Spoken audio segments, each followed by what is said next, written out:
Sejam bem-vindos a mais um episódio do Matrix Cast, mais um conectado, dessa vez com a campanha Janeiro Branco, quem cuida da mente, cuida da vida. Aqui comigo, Franklin, mais uma? Mais uma, seguimos aqui. E hoje a gente está em dose dupla aqui, quádrupla, vamos fazer um podcast em 4 pessoas. Hoje estamos recebendo daqui Marcos, seja bem-vindo. Muito obrigado pela recepção novamente. E a Andréia também. Muito obrigada pelo convite, muito feliz de estar aqui. Que bom. Eu não vou apresentar vocês dois, eu vou deixar que vocês dois se apresentem, porque eu sei que vocês fazem muitas coisas. Sejam bem-vindos, não sei quem vai falar primeiro, vamos deixar fluindo aqui. E para quem não sabe, a gente já estava conversando aqui faz tempo. O assunto já estava longe. Então vamos lá, muito obrigada. Eu sou a Andréia, eu sou psicoterapeuta holística. Hoje o meu trabalho é voltado para o autoconhecimento e empoderamento feminino, mas também sou reikiana, sou mestre em cura multidimensional, astróloga, terapeuta e numeróloga. Então eu agrego tudo, o meu foco é a questão energética, a gente trabalha energia para trabalhar o todo, mas de qualquer forma sempre a gente vai trazendo outras técnicas para agregar no todo. Bacana. Eu sou o Marcos Aguiar. Antes de qualquer coisa, eu quero agradecer mais uma vez o convite de vocês. Terceira vez participando, terceiro ano, então é uma honra muito grande poder participar aqui do Janeiro Branco. Eu sou o Marcos, eu trabalho com numerologia também, sou numerólogo. Trabalho com acompanhamento terapêutico com apoio de florais e eu estou concluindo um curso de parapsicologia e ciências mentais, onde meu foco principal vai ser trabalhar com terapias de regressão de memória, regressão de vidas passadas e hipnose clínica também, para poder entender um pouco mais o que se passa na mente.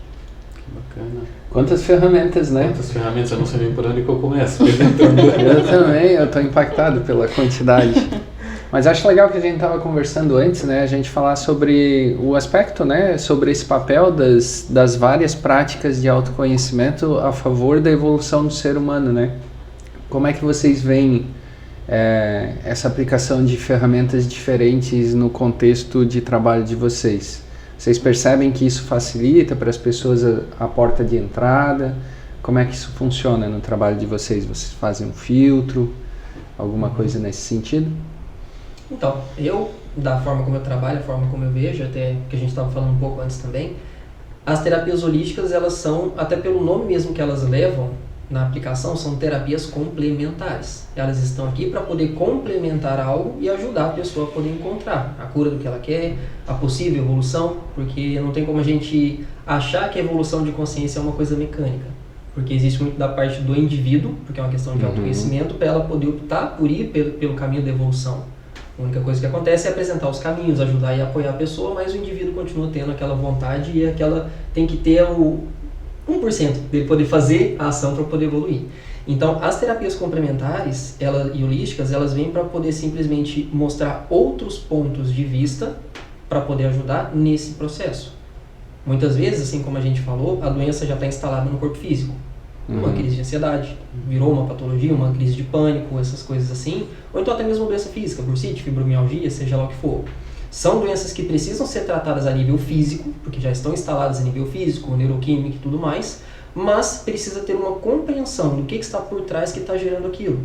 As psicoterapias convencionais, psicologia, psiquiatria e tudo mais funcionam dessa forma, só que existe todo um ramo de outras terapias, outros conhecimentos que são mais antigos do que até mesmo essas próprias ciências, que ajudam a poder trazer insights. E acho que é importante para poder apresentar esse leque, para cada um poder olhar qual linguagem que conversa com ela. Às vezes é uma linguagem mais mental, então a pessoa segue por isso, mais espiritual, segue por isso. Ou então a pessoa que é muito apegada somente no mental, precisa de uma abordagem mais emocional e espiritual para poder ter aquele cliquezinho e poder mudar. Então as terapias complementares e holísticas, elas chegam para poder justamente ajudar nesse caminho e completar esse todo. Porque nós somos indivíduos, mas nós somos compostos por várias partes dentro de nós. Tanto emoção, mente, espírito, corpo físico, e cada uma desses centros funciona de determinada forma. E essa especialização, esse leque tão grande assim de outras terapias, ajuda a gente a poder olhar para cada uma dessas formas e entender como que elas funcionam, trazendo essa integração para todas se conversarem e encontrarem o que é necessário. E legal a Andréia também, né, Andréia? Tua virada de chave foi interna, né? Foi interna. Explica pra gente um pouco como aconteceu isso. A gente já estava conversando um pouquinho antes sobre isso, né? Então, a minha própria virada de chave foi com a minha experiência. Então, eu comecei a me interessar por terapia holística por conta de uma questão interna, algo que aconteceu comigo. Aos 14 anos eu desenvolvi um distúrbio alimentar, anorexia, e desde lá, na verdade nessa época não se falava muito em psicologia, meus pais eles não tinham condição de ir para alguma coisa assim que custasse um pouco mais, então a gente sempre se estruturava no SUS, e aí eu acabei partindo para medicação, tomei por um tempo medicação antidepressiva por conta dessa situação. E a situação não ia melhorando, eu já estava com 33 quilos com essa altura que tenho hoje, 1,60 m. Então a situação estava bem feia, assim, de fato eu tenho fotos dessa época que por muitos anos eu não quis nem tocar, porque foi um baque muito grande. E hoje em dia, como está tudo superado, a gente fala disso com tranquilidade. Mas a situação estava bem crítica e eu percebi que foi a minha cabeça que me trouxe de volta. Como a gente estava comentando aqui antes, a medicação ela estava sendo dosada, aumentada, diminuída e nada estava funcionando. Então eu continuava emagrecendo, ninguém sabia por quê, todos os exames normais e a gente não sabia o motivo. A partir do momento que eu botei na minha cabeça que eu conseguia sair dali, foi o meu start assim, para a evolução, para a melhora do quadro clínico. Então nessa época eu ouvi meu pai, que não tinha nem consciência de que eu estava ouvindo a conversa, dizendo para minha mãe, para minha avó na época: a gente vai perder ela, eu não sei mais o que fazer, a gente está tratando, ela não evolui, ela está cada vez mais magra, e ele chorando, eu nunca tinha visto ele chorar até então. E aí veio um start assim na minha cabeça: eu estou fazendo as pessoas que eu amo sofrerem.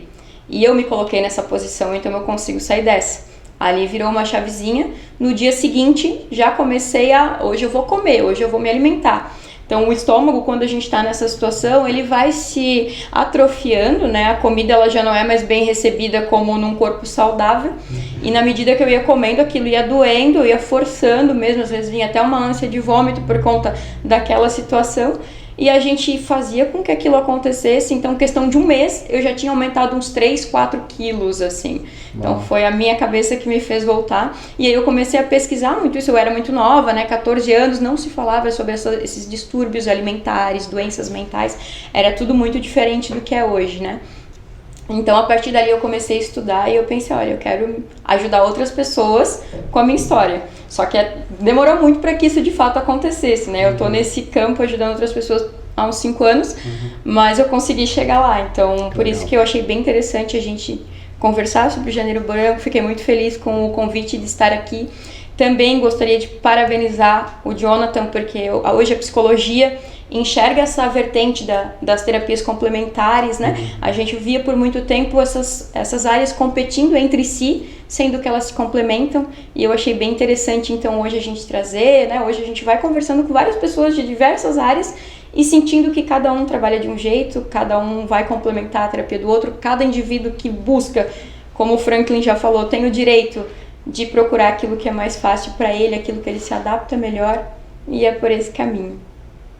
É bem bacana isso aí. É a mesma coisa assim na área da medicina, né? Às vezes tu vai precisar de um fisioterapeuta e por aí vai, né? São terapias que se complementam, porque na psicologia teria que ser diferente. Eu acho muito incrível também no momento que a gente está, a gente imaginar algum tipo de escassez, né? A gente imaginar que algo concorre com algo, porque tem uma demanda tão grande de pessoas necessitando de um suporte, de qualquer coisa que seja voltada para a mente, para a saúde, que isso já não faz mais sentido, é uma escassez que não é real, né? Acho que as pessoas caem muito nesse campo de se eu compartilhar com as outras pessoas vai acabar para mim.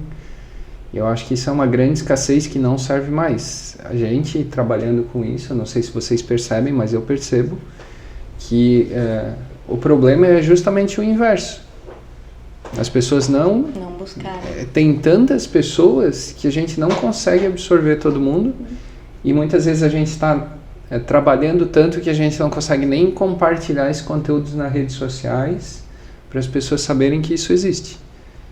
Né? Eu vejo que a gente está tão na linha de frente, atendendo e agenda cheia e tudo isso acontecendo, que é o oposto da escassez, né? Tem uma gama muito grande de pessoas que já despertaram para isso e a gente não está dando conta dessa gama. Fora as pessoas que ainda não sabem que precisam ou não sabem onde buscar esse auxílio, né? Como é que vocês veem esse cenário hoje, assim? É uma percepção minha ou vocês acham que é mais geral mesmo? Eu percebo que sim. É bem isso que você disse mesmo. E é uma visão que eu tenho sobre isso. Nós estamos na era da informação. Se a gente pega um celular agora para poder olhar, a gente consegue notícia de qualquer coisa que está acontecendo em qualquer lugar. E muitas vezes até notícias que não são tão úteis assim. E mesmo assim lota a timeline e lota muito os pop-ups ali do celular. Nós estamos nessa era da informação em que tem essa enxurrada de coisas. Uma pessoa que está no momento de fragilidade, uma das dificuldades para ela ter é um momento para poder se centrar e poder analisar com calma o que está acontecendo ali, para poder procurar alguma coisa. Ela só quer uma resposta para poder tirar ela daquela dor. E com esse boom, esse tanto de informação, muitas vezes acaba prejudicando um pouquinho essa procura também, porque nós temos acesso à informação o tempo todo. Mas transformar essa informação em sabedoria é outra coisa completamente diferente. Mas essa complementariedade eu acho interessante porque muitas vezes a vertente, aquilo que cada profissional tem para poder entregar, mesmo nessa onda de informação muito grande, a gente acha, mas já tem tanta gente falando sobre isso, por que eu vou querer entrar nesse mundo também? Mas já tem gente falando sobre psicologia, já tem gente falando sobre meditação, já tem ela falando de curas holísticas ali, mais parte mais energética, para que eu vou querer falar disso também? É importante olhar para fora para poder ver o que o mercado está precisando, que não tem escassez lá fora, mas muitas vezes é importante você olhar o que você tem de conhecimento, porque muitas vezes aquilo que você tem para entregar da forma como você entrega, vai falar para pessoas específicas que precisam escutar aquilo daquela forma. Isso. Não tem uma receita. Às vezes a gente pode falar do mesmo assunto, por exemplo, duas pessoas falando sobre numerologia, só que minha vertente eu encaro de uma forma, a vertente dela encara de outra forma. E deixar isso, poder falar, ok, eu tenho isso para entregar. Eu não quero ser a resposta para todo mundo, mas eu tenho isso para poder entregar para as pessoas. Então é poder ter essa noção de que tem que olhar o de fora, a demanda que tem no mercado, não tem escassez, como você falou muito bem ali, só que eu acho que é importante a gente poder olhar um pouco para dentro, para a gente não entrar dentro desse costume e frenesi de muitas vezes só olhar para fora e falar, mas já tem tanta coisa, já tem tanta gente, eu tenho que fazer isso, eu tenho que fazer aquilo, ou então ficar com aquele medo de que já tem aquela enxurrada de coisas. Tá, mas olha para dentro, se fecha um pouco na caverna. Eu gosto muito de fazer uma alusão ao número 7, que é o número da introspecção, do autoconhecimento. Vamos falar de números aqui, tá? Vamos falar em códigos aqui. Já esperava, astral. Que é o número mais investigador da introspecção, para você poder olhar, tipo, ok, do conhecimento que eu tenho, dos meus afetos, das minhas histórias e tudo mais, o que eu tenho para entregar dessa forma para as pessoas. E a partir disso, fazer igual a gente conversou aqui no início, antes de começar, entrega para o universo e ver o que ele vai retornar. Se é para alguém poder escutar aquilo daquela forma, vai chegar no ouvido daquela pessoa. E a parte dela poder fazer essa procura também. Muito legal isso que tu fala, né? Porque quando a gente está no caminho do autoconhecimento, assim como a Andrea trouxe a experiência dela, é uma experiência que te conecta a um tipo de aprendizado. Por exemplo, eu não tenho ambiente de convivência com anorexia, não passei por situações que se comunicam com isso, não precisei me aprofundar, não precisei achar um significado para transcender esse lugar. Eu passei por outras coisas, né? E são essas dificuldades que a gente passa no caminho do autoconhecimento, que a gente encontra a chave, que muitas vezes vai mandar informação para as pessoas que a gente tem a chave para uma situação muito similar que ela possa estar passando, né? Então, eu venho cada vez mais tendo certeza que o caminho do autoconhecimento e as dificuldades que a gente passa nesse caminho, elas formatam a gente para ser auxílio, ser serviço para outras pessoas também. Então, se a gente imaginar dessa forma, não existe um caminho igual, porque ninguém é igual. Então, vai ter gente que precisa de coisas muito similares ao que tu já passou, e vai ter pessoas que nem se conectam com isso. E as pessoas, elas buscam hoje muito por um profissional com o qual elas se identificam. Então, às vezes, como a rede social hoje possibilita essa questão, eu vou lá, dar uma pesquisadinha na rede social, eu vou pegar um vídeo que essa pessoa está falando, será que eu me identifico com ela, a forma como ela se apresenta, a maneira como ela mostra, né, o serviço dela, porque eu acho que, de fato, como é um tema muito amplo, a gente está deixando uma parte nossa com aquela pessoa, né? Nós estamos compartilhando situações que vivemos, que muitas vezes carregam dor, carregam uma emoção muito pesada com uma outra pessoa. Então eu não vou fazer isso com uma pessoa com a qual eu não me identifico. Eu preciso verificar com aquele profissional se quando eu chegar para ele e eu falar sobre a minha pessoa, sobre as minhas dores, de fato ele vai olhar para mim da forma como eu gostaria. Então, eu acredito, e eu falo isso muito para as pessoas que eu atendo também, principalmente quando é a primeira vez, então a gente sempre fala, né?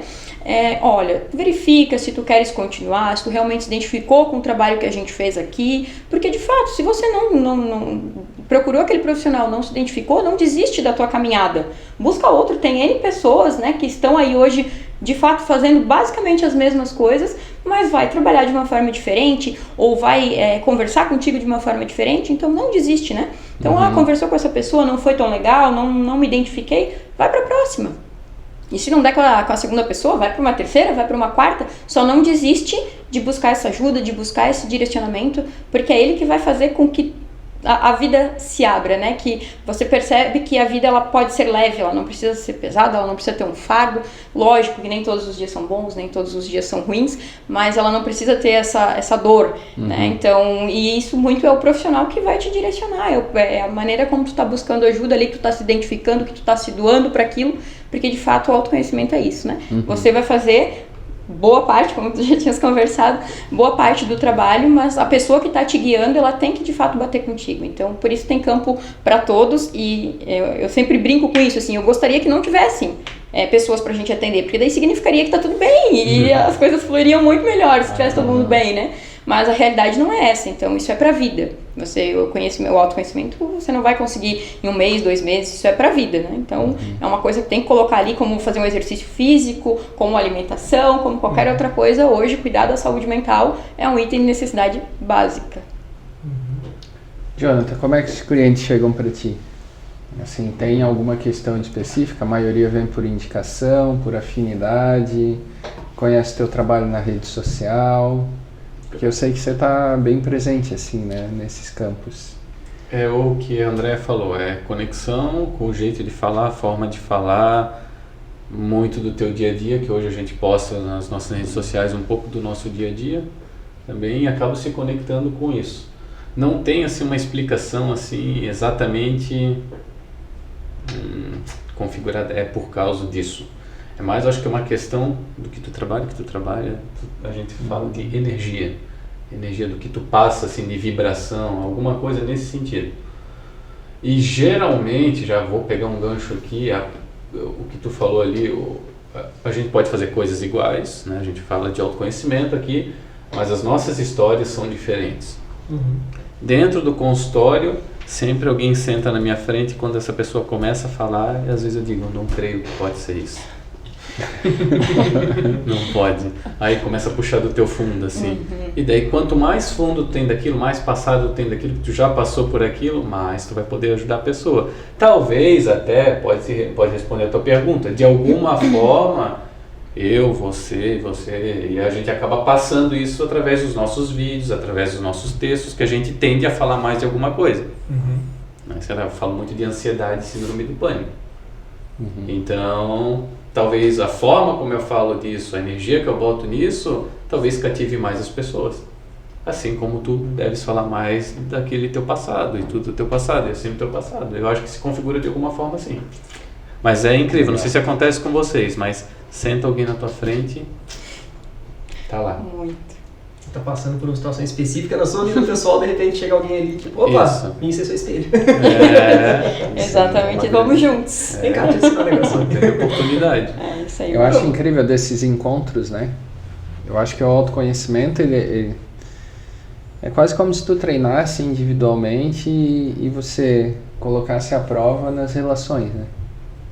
Eu acho que não precisa nem ser um atendimento, né? Por exemplo, Natal, Ano Novo, quando a gente vai para uma festa de família, o autoconhecimento está muito presente, né? Tá todo mundo rindo. Os trabalhos são muito intensos. A gente cada aplica atendimento. aquilo que a gente fala, né, na prática. Tem que meditar muito ali no presente. E eu acho curioso muito isso, por mais que a gente tente ter conhecimento para achar que a gente está no controle da situação, as coisas se alinham não da forma como a gente imagina que seria melhor, mas da forma como o nosso sentimento absorveria melhor e ressignificaria todas essas histórias. E eu falo muito de família porque ali é o lugar onde a gente mais ressignifica histórias, né? Não sei pra vocês, mas pra mim é assim, a festa de família é uma ressignificação. Então são oportunidades, né, que a gente se depara de transformar esse sentimento mesmo, né? Festa de família, vários Fazer gatilhos novas são disparados o tempo todo. escolhas. As perguntinhas Aquele básicas, né? Então. Nossa, quanto mais tu amadurece, mais vem. Teus espelhos, teus reflexos. Mas uma coisa que eu acho interessante na hora que você comentou ali, que muitas vezes é naquela hora em que você percebe que o que você imaginou não é daquela forma exatamente que vai acontecer. Eu gosto de fazer um paralelo muito grande, porque até na forma como a gente fala sobre alguma coisa, a gente acaba caindo no próprio auto-engano. Se eu estou colocando agora, vamos olhar. As palavras que nós utilizamos. Eu tenho um problema de relação com o meu pai, que eu sei que é isso. Eu sei que para melhorar isso é isso. A gente fica nesse auto-engano falando eu sei, sem analisar o que significa realmente saber algo. Existe uma diferença muito grande entre ter a informação de alguma coisa e saber alguma coisa. Vamos pegar aqui na época da autoescola. Quando a gente estava na autoescola para poder aprender a dirigir. Nunca pegou um carro na vida, tá lá. Você senta naquela aula, na aula teórica e tudo mais. Ele te explica certinho como você tem que dirigir um carro, como que você liga o acelerador, embreagem, passar marcha e tudo mais. Na hora que você entra no carro pela primeira vez, você tem toda a informação que você estudou. Na cartilha, você viu vídeo no YouTube, fez um monte de coisa.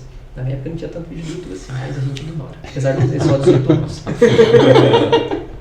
Mas aí a gente pega, tem toda a informação. Na hora que a gente se depara dentro de um carro, com aquele tanto de coisa, o instrutor fala, liga o carro e sai. Entendi. A informação está aqui, só que a gente só sabe aquilo que a gente faz. Então, na hora que a gente fica muitas vezes num auto-engano, tipo, eu sei que meu problema é esse, eu sei que eu não tenho disciplina, eu sei que eu preciso ter mais disciplina. Tá, mas você não sabe. A meu ver, e a forma que eu trabalho também dentro do consultório, você tem a informação. Você pode ter várias informações. Eu posso te dar 5.000 horas aula de como você pilota um avião, te entregar o material mais completo do mundo. Se eu botar um avião na sua mão, você não vai saber, porque você vai ter só a informação. Transformar a informação em sabedoria é através da ação. E nessas relações, muitas vezes, é através de como se dá a relação, como a gente tem que ressignificar tudo isso, que a gente sabe o que é aquilo. Então, eu até me policio muito por poder falar, eu sei que eu tenho que fazer isso. Não, pera, eu não estou fazendo, então não sei. E se eu ainda não estou fazendo aquilo, significa que eu não sou a pessoa pronta para saber colocar aquilo em prática. Então, o objetivo é, eu preciso fazer algo para me tornar a pessoa pronta para poder transformar aquela informação em sabedoria. E tem esse paralelo que eu gosto bastante de ficar olhando, observando e refletindo também.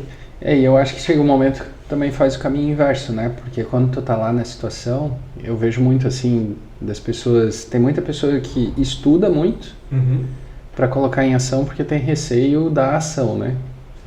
Mas são pessoas... Mas são pessoas que quando estão agindo, depois tem mais recurso. Que não estacionam no processo porque vão buscar aí no HD a informação que precisa para determinada situação. Pecinhas vão se encaixando no quebra-cabeça. Eu também, eu sou mais da preparação, eu gosto de preparar, eu gosto de ler, eu gosto de ter o conhecimento e não acelerar para aplicar. É quase assim, vamos aprender a nadar. Como é que se aprende a nadar? Faz assim, assado, ou joga na água. Se jogar na água vai ter que nadar, né? Vai dar um jeito. Mas quando tu desenvolve esse caminho, eu acho que é menos traumático. Eu acho que tem mais recurso e a pessoa tende a estacionar menos no processo, né? Porque pra mim uma sensação que é muito ruim é tu tá no meio do processo e tu se descobrir sem recurso. É como se tu retrocedesse aquilo e aí tu te cobra, vem aquela série de medos, né, que já assombravam lá no começo, eles voltam a acompanhar, né? E vocês estavam falando, eu estava pensando aqui quando eu comecei os meus atendimentos, de como todas as pessoas são iguais, teoricamente, né? Somos diferentes, mas somos tão iguais em alguns pontos. Então, quando a gente inicia, a gente também tem muita insegurança em relação àquilo. A gente pensa, nossa, mas ontem ainda X situação, eu acabei não fazendo aquilo que eu aprendi. Eu me deixei abater por alguma coisa externa, sendo que eu falo para as pessoas que o externo não pode te influenciar. E aí tu começa a se cobrar, como é que eu vou atender alguém se ontem eu me deixei influenciar por uma coisa que eu falo que tu não deves fazer? Então, quando eu comecei a atender, eu me cobrava muito nisso. Até entender que, de fato, somos seres humanos, detenho conhecimento de algumas coisas, não detenho de inúmeras outras, porque de fato estamos aqui um eterno aprendizado. E aí a gente vai vendo que no fim a gente está fazendo uma troca ali também. A gente está ajudando com as ferramentas que a gente tem, a gente está recebendo muita coisa também para ressignificar. Aquela pessoa tá nos contando algo, a gente já está pensando, nossa, que visão diferente que ela tem em relação àquilo. Então eu também agreguei, eu também aprendi. Talvez num dado momento eu vou me lembrar de um atendimento e vou fazer alguma coisa diferente na minha vida por conta de algo que uma pessoa me trouxe.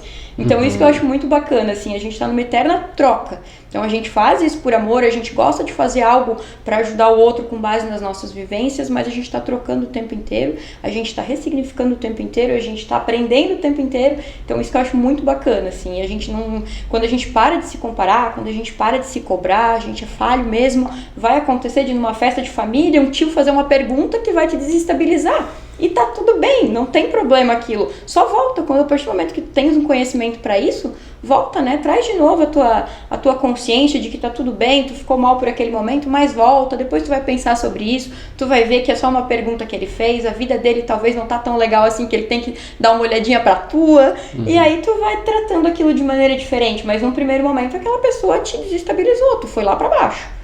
E tá tudo certo, né? Quando a gente tem um pouquinho mais de autoconhecimento, a gente consegue se trazer pra base mais fácil. Então, a chance da gente ficar lá embaixo por muito tempo, por algo externo, é muito menor. Mas acontece também, estamos aí pra isso, né? A vida é um eterno... E que legal quando baixa, né? Que a gente consegue ver uma sombra nossa, né? Porque a gente tende a estudar autoconhecimento, como tu falou, né? Por ter o conhecimento, muitas coisas a gente já acha que está resolvido, né? Que você nunca mais vai cair nessa armadilha, né? E quando a gente cai na armadilha... Todo mundo que fala de autoconhecimento já sabe fazer tudo, né? Você imagina um Buda, né? Não! São os que mais prestam atenção, né? Para ressignificar mesmo, para transcender algumas coisas, mas é igual aquela analogia da criança, né? Não é porque tu cresce, vira adulto e anda há tanto tempo que você nunca mais vai cair no chão, né? A criança cai várias vezes. Senão a gente chegaria na velhice e todos os velhos seriam sábios. Exato. Já atingiríamos a iluminação É verdade. pré-determinada.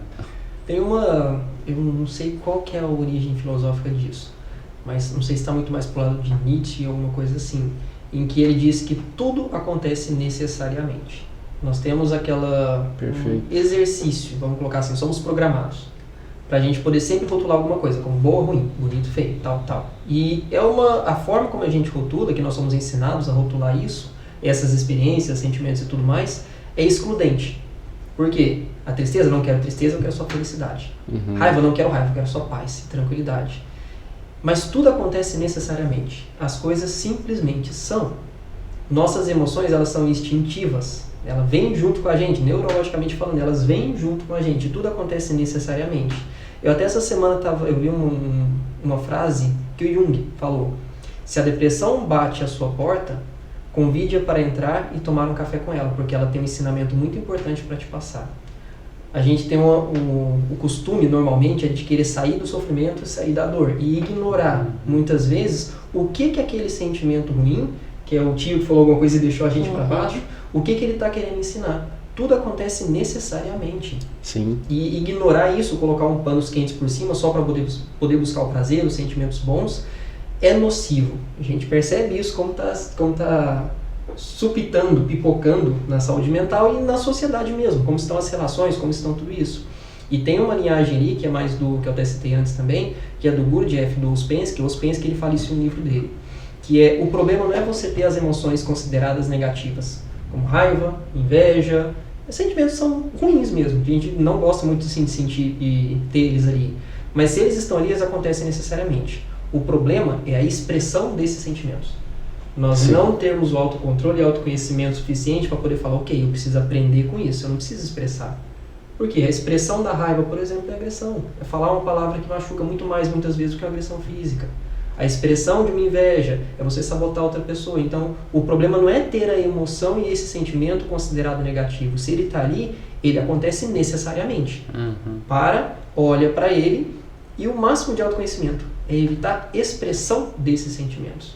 Porque esses sentimentos são de certa forma, destrutivos. Autodestrutivos e destrutivos para o ambiente em que você está. Diferente dos sentimentos de alegria, de compaixão, que esses sim, são aqueles que devem ser expressados e colocados para fora, porque eles são contagiantes e agem para poder melhorar o ambiente e a saúde, não só a sua, mas das outras pessoas. Então, acho que é bem interessante essa vertente para poder entender que tudo acontece necessariamente. O autoconhecimento, para poder entender o porquê que o tio falou alguma coisa ali que me cutucou e me deixou para baixo, tá ali porque ele tem uma função. Ele quer ensinar alguma coisa. Exato, ele tá te trazendo aquilo para que tu se questione em algum ponto, para que realmente, né, verifique se de fato tá pondo em prática aquilo que tu vens aprendendo. Então, tudo tá interligado de fato. E tavas falando também, eu tava pensando mil coisas aqui, né? Então, sempre que a gente traz uma situação ruim, por exemplo, a inveja, um sentimento ruim.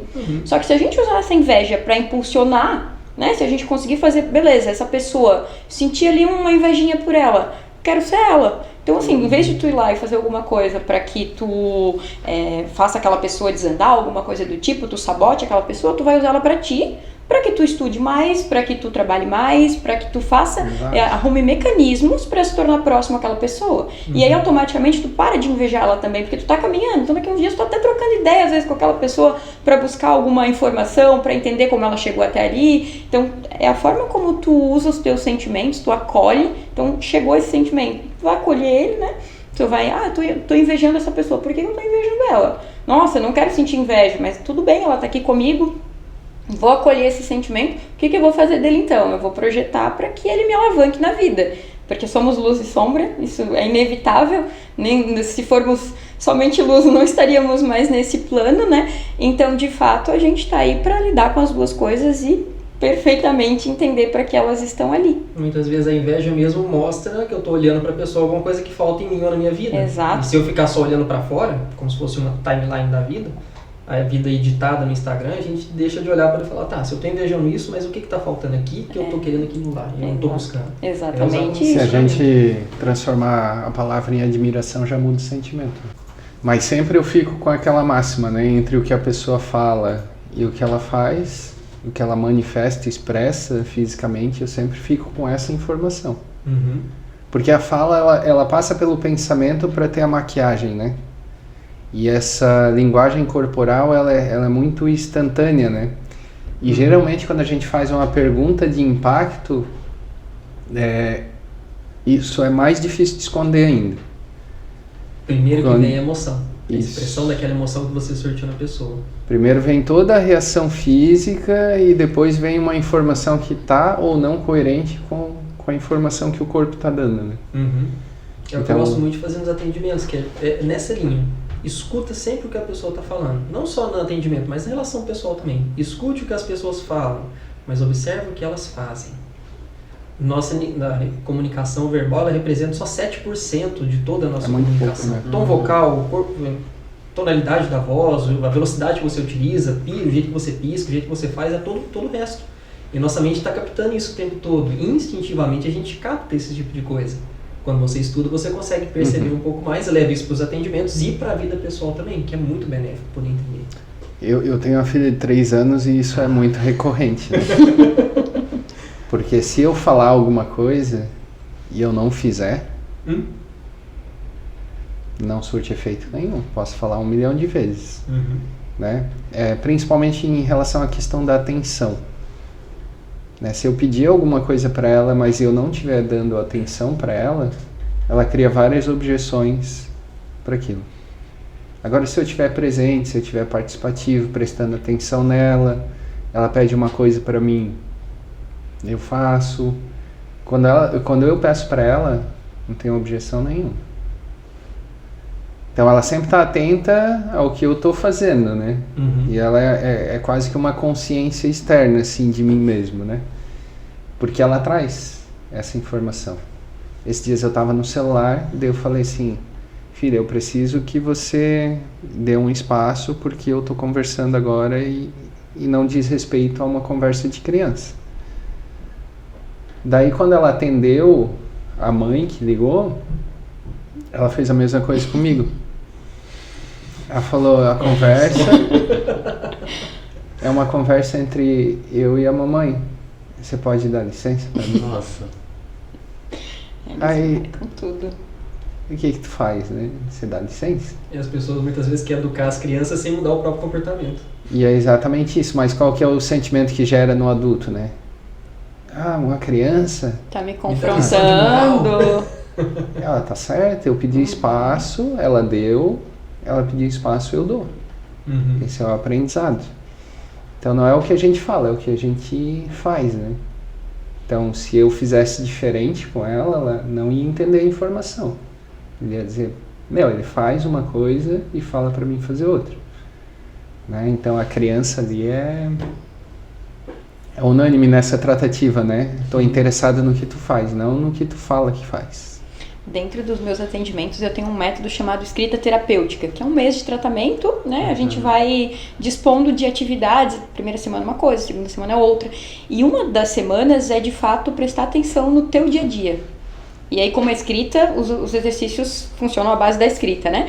Então, tu vai prestando atenção. Eu vou induzindo com algumas questões para que tu observe o teu dia a dia e não o que tu gostaria, né? Então, hoje o meu dia vai ser isso, mas o teu dia não é isso.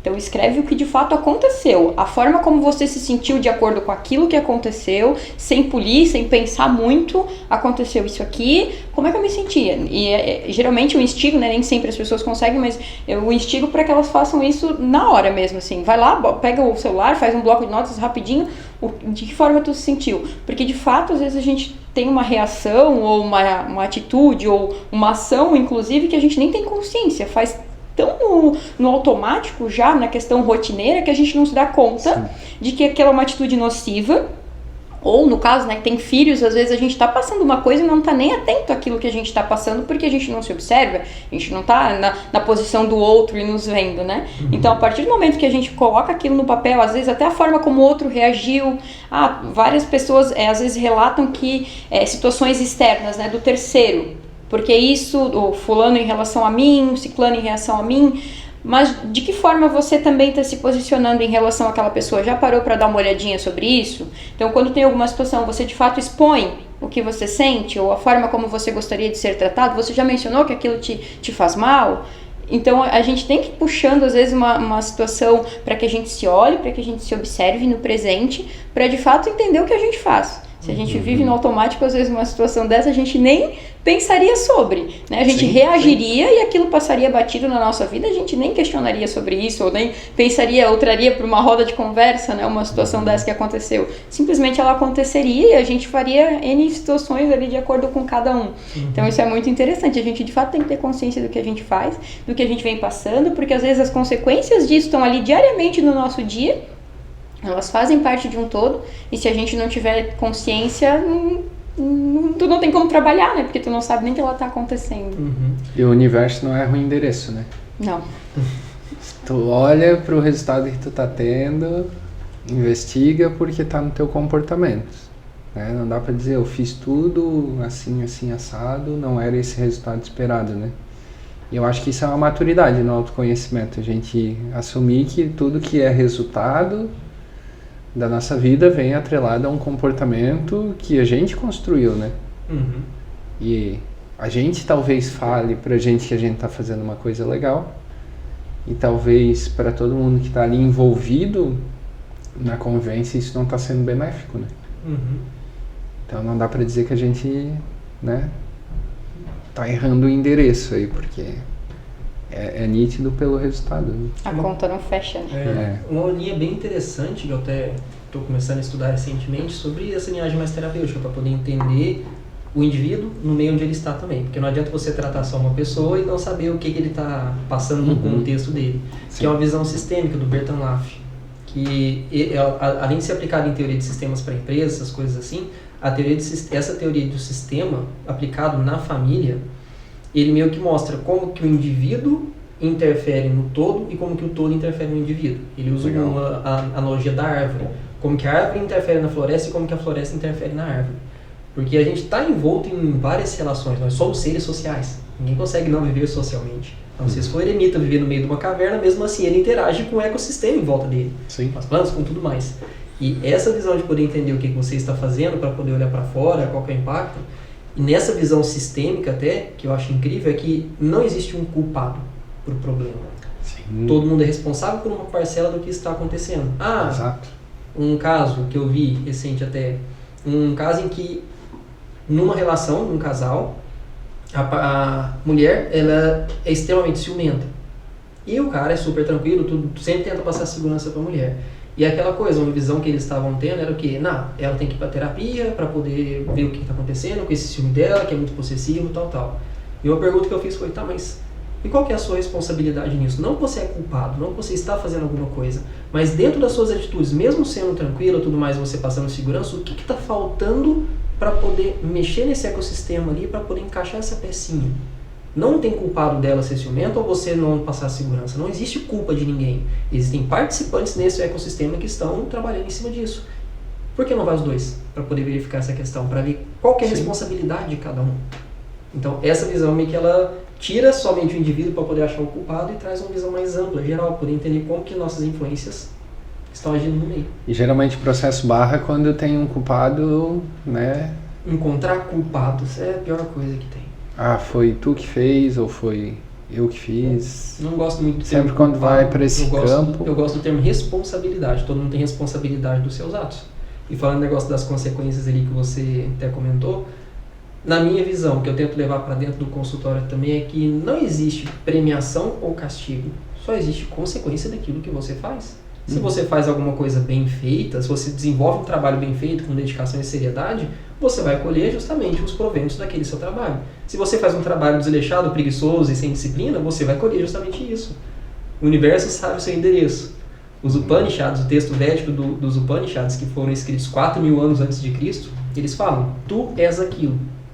Você é aquilo. Tudo que tem fora existe dentro. Você é o universo. E por que eu acho que o universo não é o endereço? Porque você é o universo e você sabe qual que é o seu endereço. Então tudo aquilo que você faz volta para você. Olha, essa foi... Não, essa aí... Você não Essa está aí foi a no universo, flechada. você é o universo. Tu és aquilo. Agora, tu pensar assim, tu introduzir isso na tua vida, tu construir isso, nossa...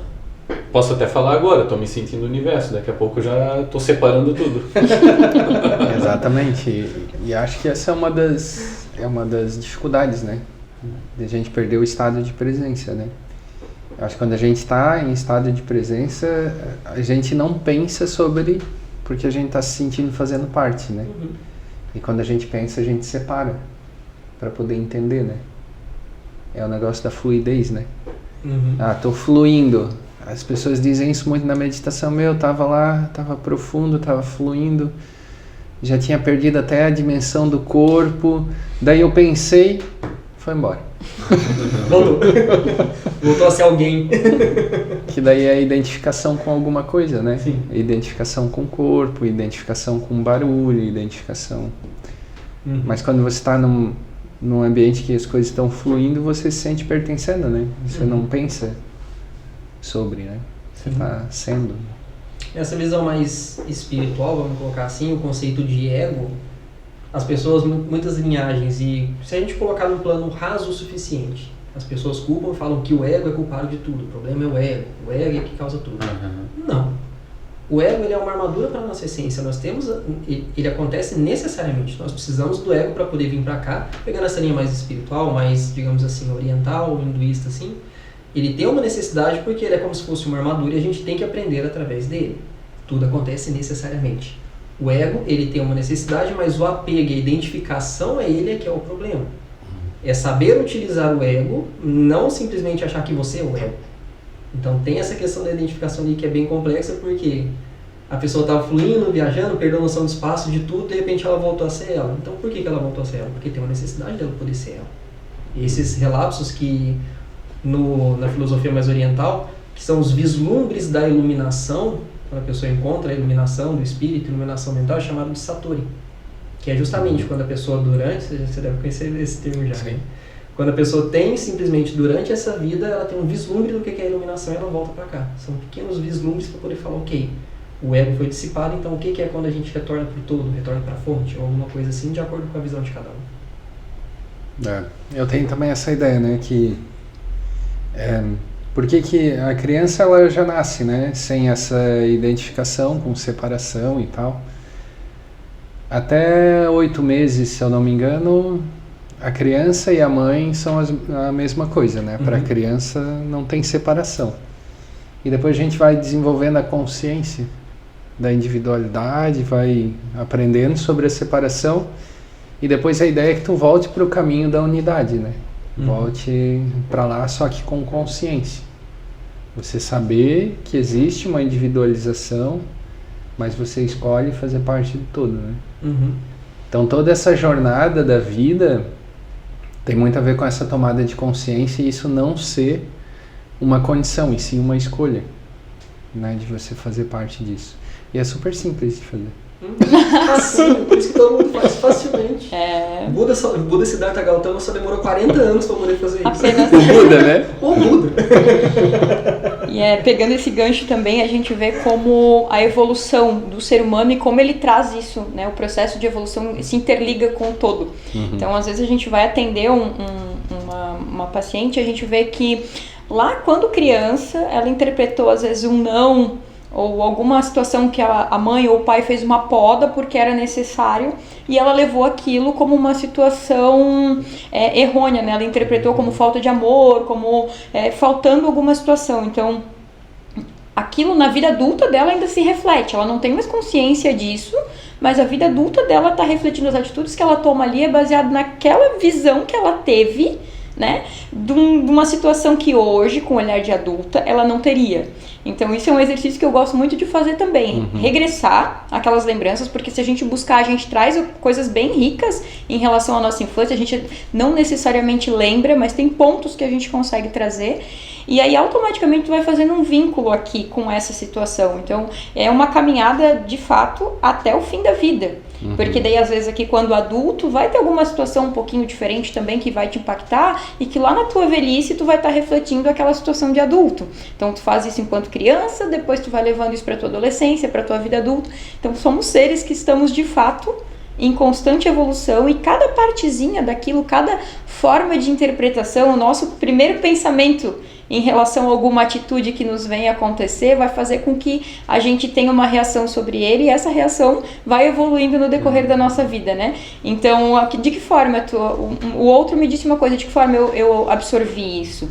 Né? Eu absorvi de forma positiva ou negativa? O quanto eu carrego dessa situação? E a infância ela tem um peso muito maior, porque a gente não tem discernimento ainda de certo, errado, enfim, né? Então ali na infância tu traz muitas feridas que às vezes tu nem se dá conta. Hoje tu é uma pessoa cheia de medos, de inseguranças, porque às vezes lá na infância tu se sentiu podado em muitas questões, e aí hoje na vida tu é um adulto reprimido porque não trabalhou aquilo. Então essa é a grande complexidade da vida humana, né? Eu acho bem interessante, bem bacana isso, porque agora estou aplicando e também passando, né, no estágio do curso que eu estou fazendo pela terapia de regressão mesmo, que é a indução hipnótica através ali da indução do terapeuta para poder fazer uma regressão, tanto de memória para algum momento da vida, até mesmo para a vida intrauterina. E esses gatilhos, essas muitas vezes sentimentos, está lá, na vida intrauterina, de acordo com algum estresse que a mãe mesmo passou. Porque a memória dentro do útero, ela não é, digamos, não tem os símbolos que tem agora, que a gente conversando, sabendo o que é a palavra. Ela vem através dos sentimentos e das sensações. Então, muitas vezes, quando a gente acessa, induzindo uma pessoa mesmo nessa memória de vida intrauterina, ela lembra justamente o que a mãe estava sentindo, o que a mãe estava falando, porque a conexão é umbilical ali, ela é um com a mãe, literalmente, porque ela está lá dentro. E tem relatos de várias pessoas que lembram exatamente o que aconteceu e que mostram esses entraves na vida atual. Isso é a lembrança que está no nosso inconsciente. Nossa mente inconsciente é uma coisa que a gente não tem nem ideia de que tem lá dentro. Porque eu vi um professor meu uma vez falou, o Claudiomir, que ele é doutor em neurociências, em neuropsicologia. E ele estuda muito essa questão do cérebro. E ele fala que nossa mente inconsciente, ela tem um processamento de informações 250 milhões de vezes mais rápido do que a nossa mente consciente. Imagina, enquanto a gente está pensando, processando tudo que está aqui agora, nosso campo de visão, vocês estão escutando, sentindo aqui a cadeira e tudo mais, isso é processado pela nossa mente consciente. Mas a nossa mente consciente está fazendo um monte de gatilhos com o afeto de cada um, com a história de cada um, para poder trazer as informações e como a gente vai responder a isso. E quantos gatilhos não são ativados com esse tanto de informação que a gente capta e não pega conscientemente? Isso que é importante olhar para o inconsciente. E vem uma coisa bem interessante, queria saber de vocês, todos vocês. Manda. Todos vocês. Todos. Até que eu sou o queixo de ó. Será que ele está curioso hoje nesse podcast? Tem algum tema que vocês acham que a gente fecha o ciclo do aprendizado ao longo da vida? Por exemplo, você falou do ciúme, né? Ciúme, um atendimento seu? Sim, o ciúme. Você acha que esse tema ele pode ser fechado ao longo da tua vida, assim? Tipo, cheguei nessa compreensão, isso não é mais um problema para mim? Isso está transcendido? Curado? Algo assim. Curou um tema de vida que era um desconforto grande, seja qual for o tema. Eu acredito que sim. Começo, meio e fim, isso foi transcendido, essa informação não tem mais.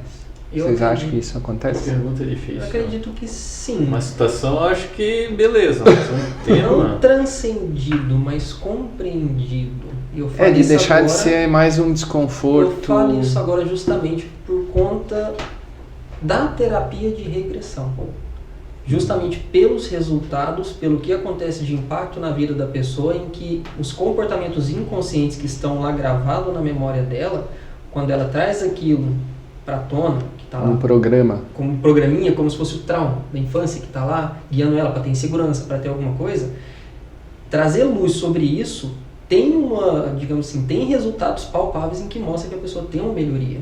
E não só na prática, mas se você pegar vários livros, vários estudos que tem sobre esse tipo de terapia, assim, que volta para a origem ali do problema, para poder olhar, isso tem impacto, obviamente. Tem tudo relacionado ao comportamento da pessoa para ela poder dar continuidade naquilo. Mas eu acho que um tema específico, digamos assim, a cada processo terapêutico pode ser tratado um tema. Existem vários temas. E muitas vezes um tema se relaciona com o outro, que você vai ver daqui a muito tempo, em que falta essa conexão para poder fazer. É uma coisa complexa, não quero ser reducionista. Eu gosto do simples, mas eu odeio simplificações. Mas eu acho que tem possibilidade sim de uma pessoa encontrar um entendimento sobre um ponto que trava a vida dela para ela poder simplesmente não sofrer mais com aquilo. Eu penso que a gente ressignifica, a gente dá um outro olhar sobre aquilo. Então eu penso que num determinado momento você sente determinada emoção de alguma forma. A partir do momento que a gente trabalha isso, você vai ressignificar a forma como essa emoção ela atua na tua vida, a forma como tu se permite a ela. Então a vida ela muda também com uma certa frequência, né? Os teus ambientes mudam. Então não tem como tu trabalhar uma situação X aqui, se lá na frente eu vou estar exposta a uma outra situação e talvez ela venha à tona de uma outra forma. Então eu penso que a gente está num ambiente muito cíclico e também um ambiente que nos muda. Né? A todo momento a gente está passando por novas situações. Então, às vezes eu fecho uma lacuna aqui, mas eu abri outra aqui sobre o mesmo tema e que se eu não tiver um olhar um pouquinho mais dinâmico para me trazer de volta para aquela situação, eu vou sofrer de novo com o mesmo problema de uma outra forma. Então, por isso que eu digo que é uma constante. A gente tem que estar se policiando o tempo inteiro, a gente tem que se buscar o tempo inteiro para, de fato, assim, vem uma situação diferente, opa, mas isso aqui eu já vivi lá, só que estava um pouquinho diferente, estou sendo testado. Então, tu volta para aquilo, traz um novo olhar, traz uma nova forma de trabalho e lá na frente, às vezes tu acha, não, agora eu tô craque, agora eu sou fera, agora eu nada mais me abala. Volta aquilo de novo e tu é trazido para aquela realidade, tu é afetado de novo por ela. Então eu não gosto de fechar ciclos, né? Andréia, não gosto de fechar. Tu trabalha aquilo, mas em algum momento talvez aquilo volte. Tu só tem que ter conhecimento suficiente para trazer aquilo para ti, buscar ajuda novamente, ou se tu já tiver ferramenta suficiente para te trazer, para que tu trabalhes aquilo individualmente, tudo bem também, mas aquilo vai retornando de outras formas. É tudo, a gente está num eterno... A dúvida está no ar ainda. E aí? Você é Jonathan? A dúvida dele é a minha dúvida. A gente está conversando sobre se existe um lugar de cura onde que tu não sofra mais, que tu lida com aquilo, que aquilo não causa impacto em ti. É isso? Tua pergunta? Isso, basicamente sobre... A cura. Assim, não sobre a vida, mas sobre um tema específico, talvez alguma coisa que... Sei lá, a gente tem alguns temas de vida, eu percebo, né? Que a gente tem alguns temas que pra gente são existenciais, que pra outras pessoas não significa muita coisa, mas que pra ti, meu Deus, é o tema, né? E essa é a minha pergunta, assim, sobre esses temas de vida que a gente tem aí, se isso é possível de ser transmutado, ressignificado e transcendido antes de morrer. Respirou fundo ali. Eu tô aqui Pra dar um pensando. tom mais dramático. A pausa dramática. É porque, assim, é que eu não consigo mais, às vezes, também, eu acho que tu tá querendo entrar num grau de compreensão desse tipo de frase. Eu tô um pouco melhor, eu tô melhorzinho, eu sei lidar melhor com a situação, mas eu ainda sofro. Eu acho que tu quer chegar no grau de tipo assim, não, isso já não me abala mais, eu lido com isso não me abala mais. Pode ser de uma dor, mas pode ser também de um entendimento. Qualquer coisa que seja. Então é nesse sentido. Eu acredito que existe esse lugar. Eu acredito. Uhum. E eu não compactuo isso. Eu respeito qualquer profissional que pensa nessa linha. Conheço profissionais que pensam nessa linha. Que uma vez você nasceu com isso, você vai ser sempre isso. Um exemplo, doença. Eu já escutei na minha vida. Uma vez que você tem asma, você vai ser sempre asmático. Ponto final. Respeito quem pensa assim. Uma vez que você tem depressão, depressão é até o fim da vida.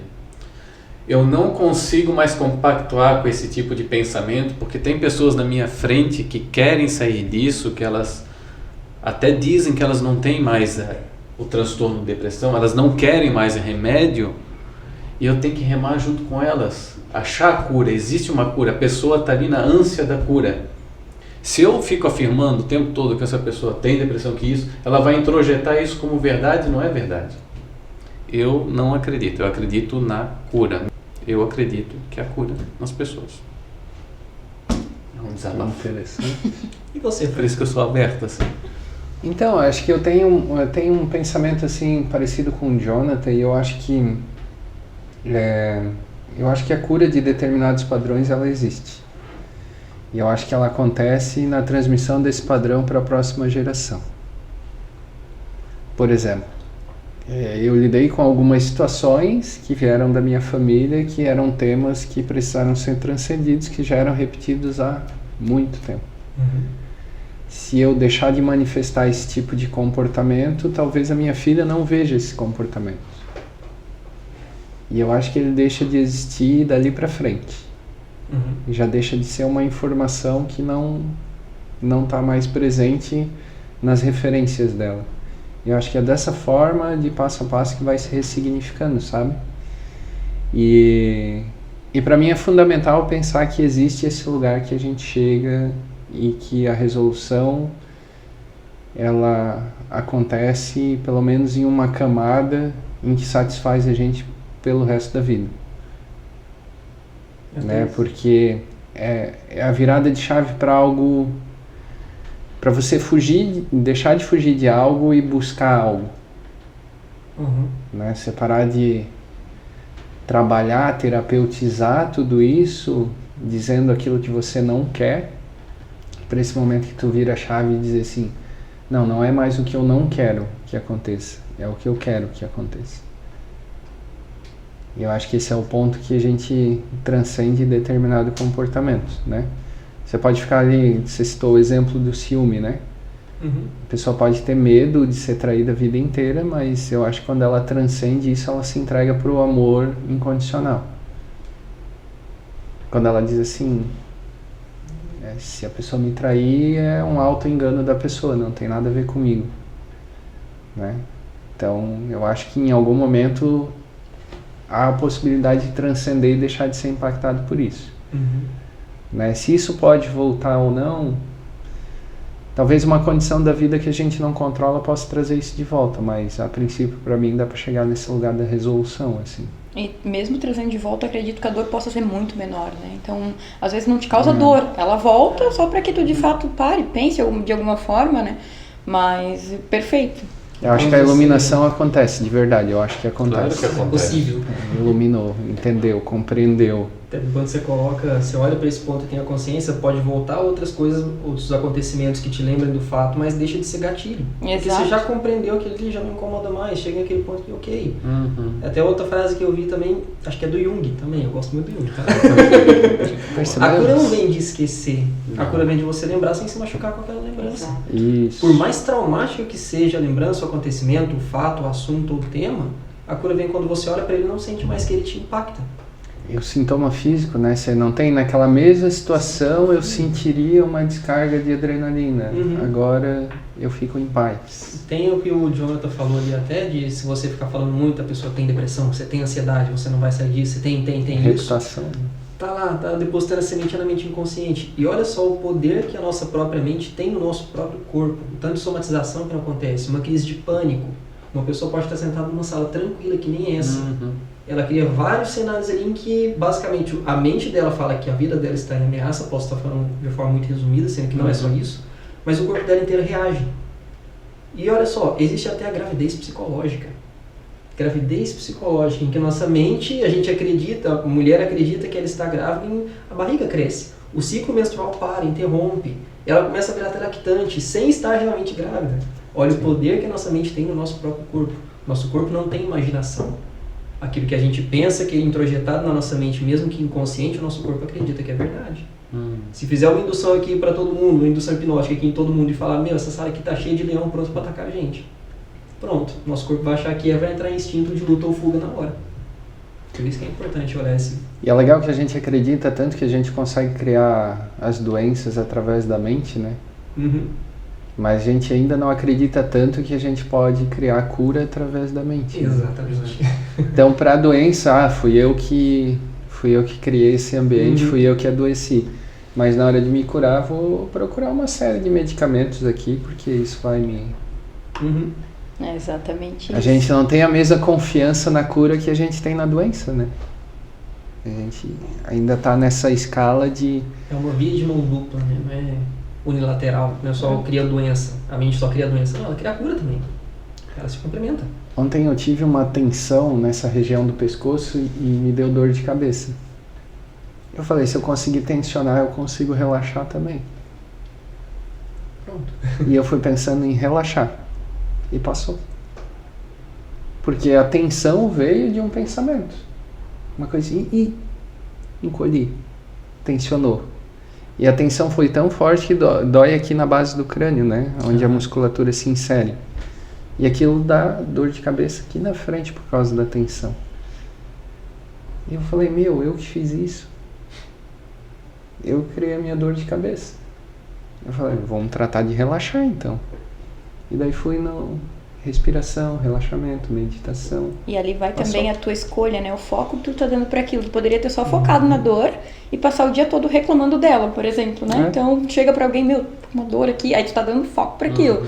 A partir do momento que tu desfocou e tu levou a tua mente pra cura, tá muito mais tranquilo. Então às vezes ela vai voltar. Amanhã aconteceu de novo, tu já sabe o que fazer, tu já foi ali, tu já... né? Já trabalhou o teu cérebro para que de fato tá doendo, deixa eu trabalhar ao contrário disso. Eu trouxe, eu tiro. Parece fácil, não é fácil, é muito complexo, né? Então, e tem dias que tu vai conseguir fazer isso, também tem dias que não. Mas porque fato, tu diz assim, tô com dor de cabeça. O que é a primeira coisa que as pessoas falam? Pegar um Dorflex. É remedinho. Por que eu pensei Um remedinho aqui. Foi o que falaram pra mim. Mas toma um remédio, isso já passa na hora. É bem isso. A primeira é porque a sociedade também nos impõe isso, né? Então hoje é muito mais fácil. O que dá ibope, né? O que dá notícia? A tragédia. A doença, a dor. Então a gente é muito condicionado a isso, né? A coisa ruim, infelizmente, ela tá muito mais forte do que a coisa boa. Às vezes tu vai pra uma TV, tu fala de uma ação interessante, a pessoa tá ali, ela nem dá agora uma tragédia a nível mundial, olha a repercussão que isso tem. Tu vai nos lugares, tá todo mundo parado na frente da TV prestando atenção naquilo. Então, porque a sociedade em si tem uma intenção maior em cima do foco negativo, né? Quando a gente trabalha a nossa mente para ver o lado positivo da coisa, tem muita gente que inclusive faz caçoa disso, né? Usa a tua positividade aí pra trabalhar, mas não é dessa forma, né? Tu não vai mudar o mundo, mas tu consegue mudar a si próprio e automaticamente tu consegue fazer um mundo diferente a partir da tua pessoa. Então isso que eu acho que é bem interessante também, né? Então, tá acontecendo isso aqui no paralelo, mas sobre mim, eu tenho domínio. Então eu tava com uma dor, eu trabalhei em mim essa dor para que ela não existisse mais. Então eu tenho domínio sobre a minha pessoa, agora eu não consigo fazer num todo sozinho, né? Então se todas as pessoas tivessem essa ação também de olhar mais pra dentro, se tratar com mais amor, com mais carinho, tá doendo, mas vamos trabalhar isso pra melhorar, tá tudo certo. A gente teria um mundo melhor também em relação ao todo, né? Complementando isso daí também, volta um pouquinho no que a gente comentou mais no início ali, é que, além das emoções negativas, as pessoas querem suprimir dor. Ninguém quer sentir dor a hora nenhuma. E dor física, é um remedinho. Já quer fazer isso, quer fazer aquilo para poder anestesiar. Ao invés de parar e entender de onde está vindo essa dor. Às vezes a dor de cabeça é só uma questão emocional, só uma questão mais nervosa, uma questão de estresse, que não precisaria de um remédio encher o seu corpo de química, que vai acumulando, sendo que traz uma compreensão. Parar um pouquinho, respirar, olhar para dentro de si seria justamente o mais ideal. Que é justamente aquele imediatismo. Tá, se eu estou sentindo dor, eu quero que a dor vá embora agora. Se eu estou triste, eu quero que a tristeza vá embora agora. E a gente entra muito dentro daquilo que atualmente é chamado de normose. Que todo mundo tem que ser feliz o tempo todo, tem que estar bem o tempo todo, e isso é tóxico, é extremamente perigoso. Por isso que muitas vezes também a gente tem tantos casos assim, de ansiedade, de depressão, de pessoas se comparando o tempo todo, porque olha nas redes sociais ali, nossa, todo mundo sorrindo o tempo todo. Não analisa que aquilo ali é uma vida editada. É uma vida editada, é tudo editado ali. E olha pra vida dela e fala, mas eu tô sentindo dor, tô sentindo tristeza, tô sentindo inveja, tô sentindo angústia. Então minha vida tá errada. Esse é um paralelo ali em que tem que tomar o tempo para poder ter a consciência disso e escolher olhar para isso. Não só anestesiar a dor achando que ela foi embora. Exato. Só colocou um pano em cima dela, daqui a pouco ela volta de novo. Ela vai voltar de alguma forma. E sempre tem, né, nessas dores o fundo emocional, né? Pra mim ali deu pra identificar claramente quando eu sentei pra observar, né? Fui fazer a meditação e tal. Eu falei, óbvio que tem que ser ou não, né? É óbvio. Então eu acho que essas camadas elas sempre acontecem em simultâneo, né? Eu acho que nunca nada é só físico, né? E se tu for ampliar, que tu falou da visão, né? Dessa amplitude, você vai chegar na conotação espiritual disso tudo. É verticalizar esse conhecimento. É a última camada, começou lá em uma desconexão espiritual com alguma coisa que foi trazendo para o campo emocional, que chegou no campo físico. E que daí tu sentiu, olha quanto tempo passou até chegar no físico para te conseguir identificar. Então muita coisa já estava acontecendo antes da dor chegar, né? Quantas vezes aquela coisa foi tentando te chamar a atenção até ela se instalar no ponto em que é tipo assim, já que você não prestou atenção em mim durante todo esse tempo, eu vou te provocar dor, vou te colocar de cama, vou te incapacitar de você interagir socialmente para você olhar para mim. Isso lá na mente inconsciente, obviamente. Se a doença já está instalada no corpo físico muitas vezes, precisa tratar no corpo físico, dependendo da gravidade do que for. Mas não somente no físico. Vai atrás. Se chegou a instalar no corpo físico alguma doença, alguma coisa, é todo um histórico de coisas ali que já estava tentando chamar a sua atenção. E até uma visão bem interessante até que eu vi uma vez falando sobre o tema depressão, que foi uma psicóloga, uma amiga minha, que ela falou, tá, mas a depressão nada mais é como se fosse o sistema imunológico do seu próprio ser tentando te mostrar que você está numa situação que você não deveria estar. Você está se forçando a estar numa situação que não está sendo legal para você, você não está prestando atenção nisso. Entende? Não reduzindo, porque é muito mais complexo, mas se você for ver alguns casos, é justamente uma pessoa que está muito infeliz num relacionamento, num emprego, numa situação de vida, em várias coisas assim, em que ela não sai daquilo, ela se força a poder viver aquilo por N fatores, N necessidades também, mas é como se fosse, ok, presta atenção em mim. Que volta na frase do Jung, se a depressão bate na porta, convida ela para entrar e tomar um café com ela, para ela te ensinar o que ela precisa. Hoje eu deixei o meu cachorro na creche. Na creche de cachorrinhos lá. Cara, que desapego. Tô até agora com o de peito apertado, cara.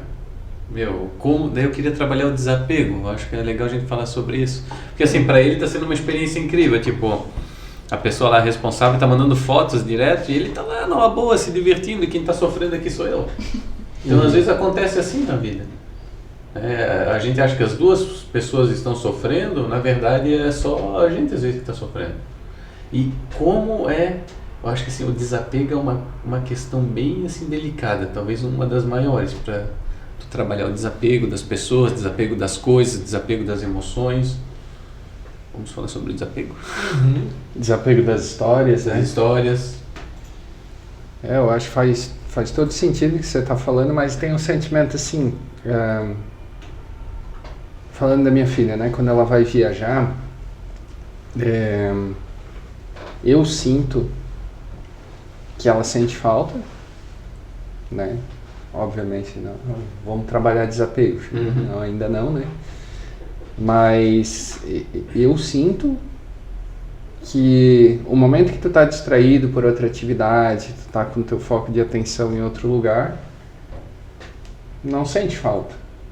Eu percebo que ela não sente falta enquanto ela tá se divertindo. Agora, pela conexão em determinados momentos, quando você vai fazer determinadas coisas, você associa com a presença da outra pessoa, uma coisa que vocês fazem juntos, eu acho que os dois lados sentem. Inclusive o cachorro. Com certeza. Porque são os rituais, né? O cachorro tem muito isso, o horário que tu acorda, ele acorda junto, tu vai tomar café, ele quer ração, aí você leva ele para dar um passeio. Quanto mais estabelecida essa rotina, mais a gente se apega a esse ritual, né? E eu percebo assim que com a minha filha, eu percebo que isso é bem recorrente, né? Quando ela está fazendo várias atividades, ela não percebe, mas tem os momentos que ela muda. Que assim, tô aqui na piscina e eu gosto que o meu pai entra na piscina comigo. Aí quando vai entrar na piscina, rola aquele... não tá. Aí rola uma tristezinha, rola um recolhimento, uma birra, um protesto. Então eu acho que sempre esses apegos, eu acho que eles acontecem dos dois lados. Eu acho que é praticamente, para mim, eu não consigo conceber assim, você tem um vínculo emocional com alguém e você em momento nenhum você perceber o apego, sabe? Eu acho que até um determinado nível é natural de sentir saudade, de sentir uma falta, mas a minha questão é quando isso se torna uma dependência. Aí é que eu queria chegar, né? Dependência, tipo, poxa, daqui a pouco eu não deixo ele lá se divertir, sei lá, com os outros dogs, fazer amizade, ter uma vida mais equilibrada, uma vida mais longa, porque eu preciso desse afeto, eu não quero sentir isso nesse sentido. Eu tenho uma visão sobre isso. Vai lá. Que é, por exemplo, beleza, tem um apego e tudo mais, igualzinho o Frank comentou ali, aí rituais em que a gente gosta de poder sentir, estar junto ali com a pessoa, só que a partir do momento em que isso se torna uma necessidade, uma dependência, eu acho que é um convite para você poder olhar o que você está atrelando àquilo. Muitas vezes, o que você está terceirizando que era seu, que você está depositando na imagem, na figura, na situação dessa outra pessoa. Entende? Porque, às vezes, num relacionamento, por exemplo, numa relação, até mesmo de um dono com um pet. Uma pessoa que mora sozinha, só ela e o pet. De repente, o pet vai para um hotelzinho. Então, muitas vezes, esse apego que vira uma necessidade, começa a incomodar, em que vira aquela coisa em que preciso daquilo para poder fazer algo, significa que eu estou terceirizando alguma responsabilidade minha, de algum sentimento, alguma atitude, alguma coisa, que eu estou terceirizando ali, transformando aquela figura, aquela pessoa, aquele animal, num totem para eu poder ter aquilo sempre. Eu acho que quando se torna uma necessidade, uma dependência, muitas vezes a gente está atribuindo alguma coisa, mesmo que inconsciente não percebida, de algo além do que aquela figura, aquela pessoa pode representar para nós. Porque ela continua sendo um indivíduo, o animalzinho continua tendo a experiência dele e tudo mais. Mas a gente atribui um simbolismo, uma imagem, uma necessidade, uma dependência tão grande, porque às vezes eu acredito, se eu ficar sem essa pessoa, eu vou ficar sozinho, então se eu ficar sozinho eu não vou sentir alegria, então eu não vou estar seguro. E vai N sentimentos que podem gerar ali.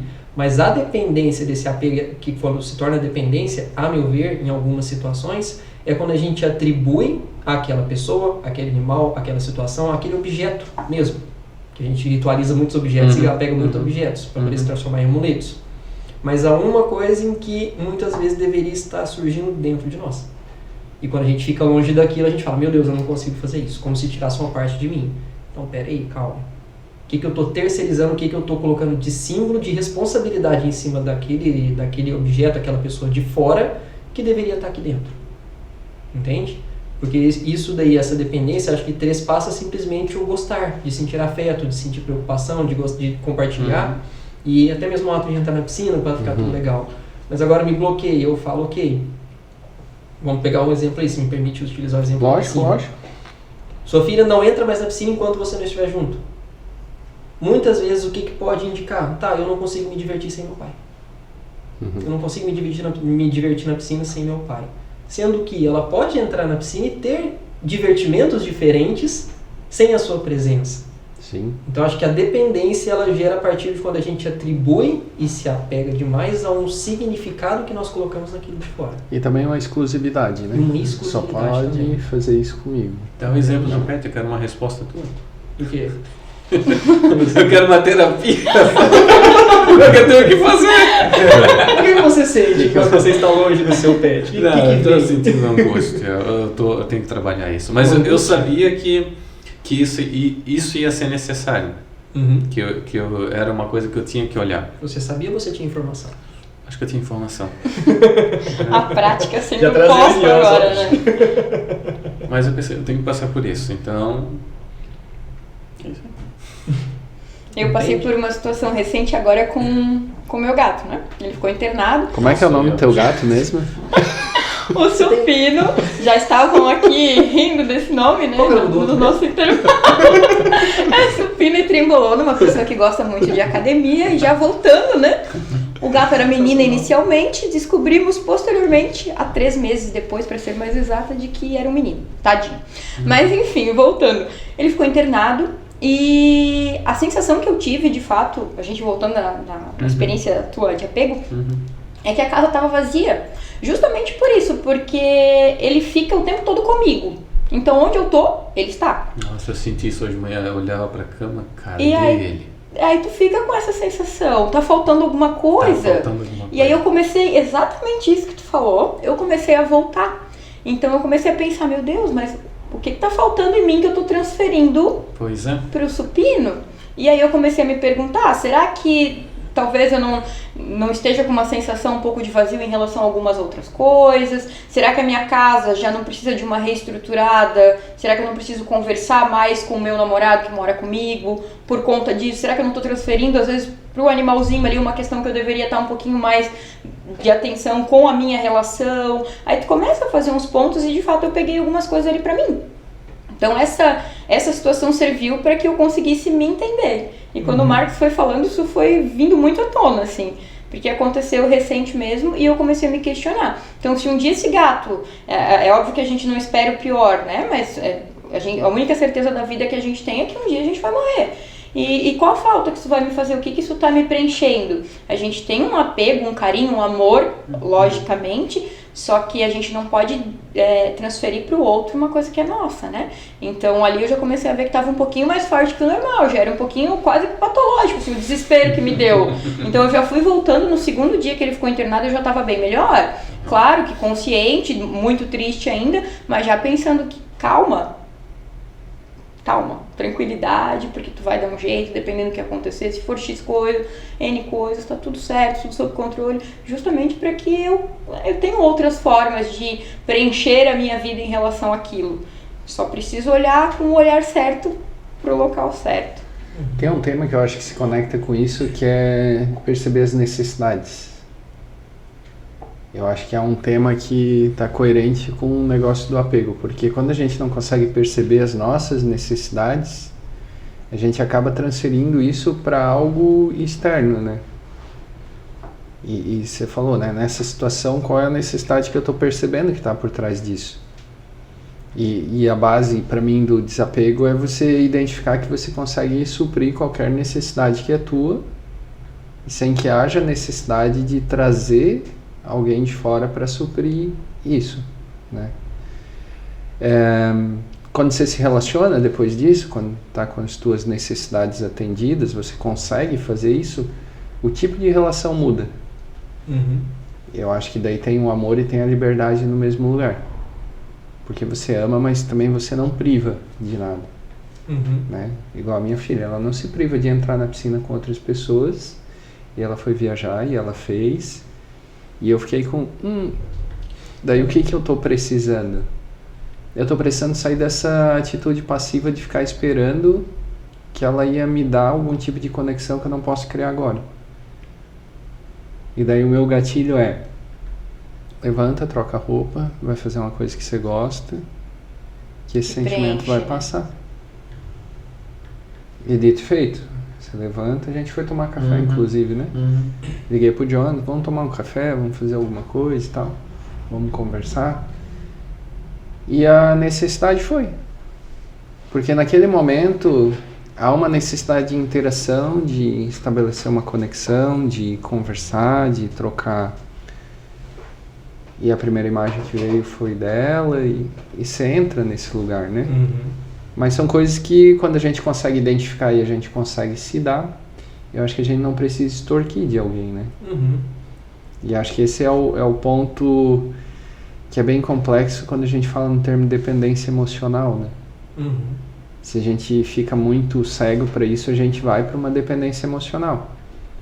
Por exemplo, alguém representar alguma coisa que você não consegue fazer sozinho. Né? Tem meu namorado aqui, eu só consigo fazer isso se ele estiver junto. Isso vai gerar uma dependência. Tem um outro ponto de vista também, por exemplo, mesmo a gente gostando e tudo mais, do cachorrinho, por exemplo, entenda que aqui não vamos tirar simplesmente aquele julgamento do que é certo, errado, bom ou ruim. Vamos colocar simplesmente as coisas como elas são. Por que eu tenho dependência disso? De certa forma, e pode ser também no contexto, dependendo do contexto, o cachorro, a companhia de outra pessoa, ou então do gatinho, ou então do seu cachorrinho, serve como uma distração. Porque você, muitas vezes, inconscientemente, a gente presta atenção no nosso pet, presta muita atenção nele, dedica toda a atenção, carinho, como uma forma inconsciente e sorrateira de não olhar para questões que a gente está sempre adiando. Como lidar com sua própria companhia, muitas vezes, ou então não ter que lidar com uma questão de relacionamento mais complicado. Então funciona como se fosse um celular também, que distrai. Porque no momento que você está ali, você está se distraindo. E tem um monte de coisinhas e problemas e questões aqui na fila da mente inconsciente que estão fazendo fila ali. De repente, aquela minha distração saiu do meu ambiente de estímulo, do meu ambiente, do meu convívio, saiu do meu estímulo físico, visual ali, seja um objeto, seja uma pessoa, saiu. As questões que eu estava negando começam a aparecer. Opa, tô aqui, agora você vai me olhar. Agora você vai me olhar. Aí vem o desespero, tipo, mas eu tô tanto tempo não querendo olhar pra isso, meu Deus, eu preciso do meu cachorro. Mesmo que seja uma coisa pequena, pode ser que isso aconteça, entende? Mas tu acha que de forma talvez inconsciente, então eu me autorizei a passar por isso, porque eu levei ele, eu lutei contra isso. Pode ser o ganho secundário que a gente tem ali, né? Eu tenho meu pet, então o ganho secundário que eu tenho não é uma coisa, digamos assim, muito fácil de falar, mas o ganho secundário eu tenho. Eu estou responsabilizando meu pet para não olhar para as minhas questões. Entendi. Mas eu levei meu pet agora para lá. De certa forma, mesmo inconsciente, foi falando assim, ok, agora eu estou pronto para poder olhar para alguma questão minha aqui. Deixei ele lá, eu vou sofrer, vai ter isso, então a próxima questão que está na fila vai vir ali para eu poder tratar. Isso é uma outra coisa que a gente falou no primeiro podcast. É sempre sobre a gente. É sempre sobre a gente, porque de certa forma é um pensamento egoísta, tipo, o que eu vou sofrer se ele for para lá? O que eu vou ganhar com isso? O que eu vou ganhar com isso? Tá, mas hoje eu fiz um exercício, realmente eu pensei, tá, mas se ele for para lá, ele vai interagir e eu tenho que dar conta das minhas demandas. Então eu acho que às vezes a gente tem que sair, a gente é muito centrado. Tudo aqui, o umbigo de todas as coisas, que a gente sempre comentou em vários podcasts. Então a gente às vezes quando sai, descentraliza assim, a gente sofre menos. Tem um filósofo coreano chamado Byung-Chul Han, em que ele fala justamente, ele analisa, ele é um filósofo mais contemporâneo, ele é coreano, mas ele é naturalizado alemão, ele é especialista em filosofia alemã, a mais complicada de todas. Não tem conceito, mas tá. É um gênio. Mas ele tem um livro chamado A Agonia do Eros, em que ele trata essa questão ali de como as redes sociais estão nos colocando justamente só olhando para dentro do nosso próprio umbigo, da nossa própria bolha, e esquecendo o papel do Eros, não no termo, digamos assim, pejorativo, de Eros, erótico, mas nessa coisa de poder enxergar o outro. Porque nas redes sociais, basicamente, se algo não me agrada, se alguém não me agrada, eu excluo. Eu tiro da minha linha, então eu fico somente naquela coisa em que me enaltece. Eu escolho só aquilo que me enaltece e não vejo opções diferentes, visões diferentes. E eu deixo de olhar para o outro. E você percebe até mesmo, muitas vezes, na comunicação que tem. Se você for para um grupo de pessoas, grupo de amigos, pessoas normais, todo mundo trabalha, cada um tem sua vida. Você senta naquela mesa, você fica calado, sem falar nada. E perceber os diálogos que acontecem, está todo mundo falando, mas ninguém se escutando. São assuntos. Se você interferir e falar, tá, mas quem foi que ele falou? Ninguém vai saber, porque eu quero falar a minha exposição. É como se fosse realmente, a gente está utilizando muitas vezes o comportamento que tem nas redes sociais de forma impensada e irrefletida e reproduzindo aqui de fora. Tem até um café filosófico que o Leandro Carnal fez, em que ele analisa, através do olhar de Byung-Chul Han nas redes sociais, em que ele usa um trecho específico do livro de Mary Shelley, que é o Frankenstein, em que tem um diálogo entre o Dr. Frankenstein e a criatura, porque não é a criatura que chama Frankenstein, é o Dr. Victor Frankenstein, em que a criatura, o demônio que ele chama assim no livro, nesse diálogo a criatura pega e fala: você é meu criador, mas eu sou seu mestre, obedeça. E qual que é o paralelo dessa fala que eu acho sensacional? Mas qual que é o paralelo trazendo isso para as redes sociais? As pessoas criam um perfil na rede social para poder falar: ok, isso aqui é minha criação, é meu, estou aqui, então é minha criação. E acha que a gente vai simplesmente impor o que vai ser exposto ali. Só que o quanto que o comportamento das redes sociais não está sendo o nosso mestre, o quanto que a gente, por postar somente coisas boas, bonitas, legais, a gente não se pega falando: não, mas eu não posso fazer isso porque eu posto tal atitude. Tem uma reputação, né? A gente acaba virando isso. A nossa rede social, nosso perfil criado acaba virando nosso próprio mestre, nossa criatura vira nosso mestre. E esse diálogo é extremamente interessante porque nos coloca numa visão muito egóica, nos fecha na bolha e vira essa questão do egoísmo. O que eu vou sentir? Por que eu vou ficar triste com o meu cachorro que está indo lá para um negocinho? Eu. E essa visão de fora, de trazer a visão do significado de Eros mesmo, da mitologia grega, é para poder te afastar disso. Porque a depressão nada mais é quando você se centra também, em uma das explicações, você se centra somente ali. E esquece de olhar para fora, esquece de olhar o outro, esquece de olhar o que está no seu entorno. E vira uma coisa um ciclo tão viciante, tão fechado, em que a pessoa sente dificuldade de poder simplesmente romper essa barreira e utilizar o Eros para enxergar realmente o outro. Que nada mais é do que uma camada de ilusão que tu cria, vive aquela história e pensar em furar essa bolha dá um desespero, porque que você acha que vai morrer também. E é confortável estar ali dentro. Não tem vida fora da bolha. É isso mesmo. Perfeita analogia. Muito bacana. É isso? Mais alguma coisa? Da minha parte. Aqui tá bem tranquilo. Eu tô terapeutizando aqui.